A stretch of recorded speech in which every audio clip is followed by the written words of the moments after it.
96% energy आहे सृष्टी ही दिसत नाहीये, अतिसूक्ष्म आहे, पण तिची एनर्जी खूप मोठी आहे. म्हणजे त्याला कालरात्री म्हणतात. कालरात्री म्हणजे तुम्ही आकाशात जर बघितलं संध्याकाळी तर तुम्हाला आकाशात फक्त तारे चमकलेले दिसतील आणि तारे हे आपल्या सूर्य आणि चंद्र पृथ्वीपेक्षा खूप मोठे आहेत.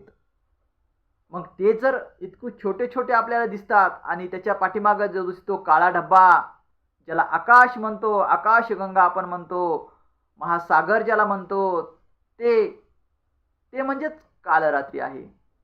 तर ती किती मोठी शक्ती आहे, किती मोठी ताकद आहे, किती मोठी एनर्जी आहे, कारण त्या कालरात्रीनं सगळ्याला बांधलं आहे.